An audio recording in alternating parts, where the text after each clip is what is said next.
Hamas के कब्जे में इस वक्त 200 इजरायली हैं। उनके घर वालों को ये तक नहीं पता कि वो जिंदा है या मर गए। 7 अक्टूबर से लगातार जानलेवा जंग जारी है।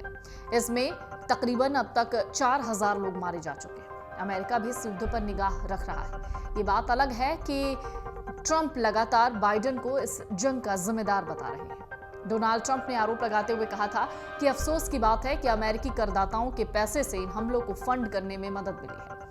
अब इन सब के बीच अमेरिकी राष्ट्रपति बाइडेन इसराइल दौरे पर जाने वाले हैं। अमेरिकी विदेश मंत्री एंटनी ब्लिंकन ने मंगलवार को जानकारी दी। कहा, हमास ने जारी लड़ाई के बीच उनकी ये एकजुटता यात्रा होगी, जिसमें वो जॉर्डन और मिस्र भी जाएंगे और वहां के राष्ट्राध्यक्षों से मुलाकात करेंगे। इसके साथ ही उन्होंने कहा कि इसराइल और वॉशिंगटन गाजा को सहायता के लिए एक योजना विकसित करने पर सहमति जताई गई है। ब्लिंकन ने 7 अक्टूबर को हमास द्वारा किए गए हमलों के बाद शीर्ष अमेरिकी राजनयिक की दूसरी यात्रा पर इसराइल के प्रधानमंत्री बेंजामिन नेतान्याहू के साथ रक्षा मंत्रालय में लगभग 8 घंटे तक बैठक की। ब्लिंकन ने मंगलवार तड़के तेल अवीव में कहा, राष्ट्रपति बाइडेन इसराइल के साथ अमेरिका की एकजुटता और उसकी सुरक्षा के लिए हमारी दृढ़ प्रतिबद्धता की पुष्टि करेंगे। तो चलिए अब आपको समझाने की कोशिश करते हैं कि अमेरिका की रणनीति दरअसल क्या है। हमास से लड़ने के लिए अमेरिका ने इसराइल का खुलकर समर्थन किया, इसमें कोई शक नहीं। हालांकि कुछ दिनों पहले राष्ट्रपति जो बाइडेन ने इसराइल के द्वारा गाजा पट्टी पर की गई पूर्ण नाकेबंदी के खिलाफ चिंता जाहिर की थी। कयास ये लगाया जा रहा है कि बाइडेन के इस दौरे के बाद मिडिल ईस्ट में स्थिति और चुनौतीपूर्ण न हो जाए। इस दौरे के जरिए बाइडेन दुनिया को ये संदेश देना चाहते हैं कि अमेरिका इसराइल के साथ है।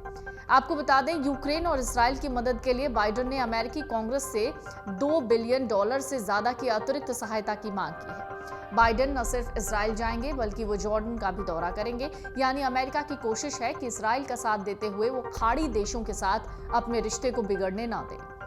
ब्लिंकन कहते हैं कि बाइडेन को इजरायली अधिकारियों के जरिए युद्ध के उद्देश्यों और रणनीति के बारे में जानकारी दी जाएगी। व्हाइट हाउस के राष्ट्रीय सुरक्षा परिषद के प्रवक्ता जॉन किर्बी ने घोषणा की है कि बाइडेन किंग अब्दुल्ला द्वितीय, मिस्र के राष्ट्रपति अब्देल फतेह अल सीसी और फिलिस्तीनी राष्ट्रपति महमूद अब्बास से मिलने के लिए जॉर्डन भी जाएंगे।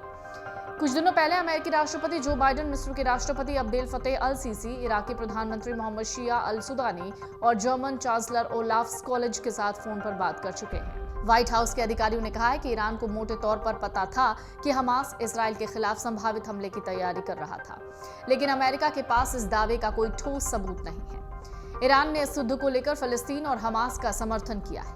इसमें कोई शक नहीं कि यूक्रेन के बाद अब अमेरिका इसराइल के साथ कंधे से कंधा मिलाकर खड़ा है। हमास से लड़ने के लिए अमेरिका ने इसराइल का खुलकर समर्थन किया है और जो बाइडेन, जो कि अब दौरा करने वाले हैं इसराइल का, और बुधवार को जो बाइडेन इसराइल जाएंगे। देखने वाली बात कि क्या कुछ और बातें निकलकर सामने आती हैं। क्या ये जो जंग जारी है इसमें किसी तरीके की कोई शांति बहाल हो पाती है। अमर उजाला अब आपके टीवी पर भी। अपने स्मार्ट टीवी पर YouTube पर सर्च करें अमर उजाला, चैनल सब्सक्राइब करें और देखें ताज़ा खबरें, वो भी HD क्वालिटी में। और हाँ, बेल आइकन दबाना ना भूलें ताकि हर खबर हो आपके घर। अमर उजाला, निष्पक्ष, निर्भीक, निरंतर।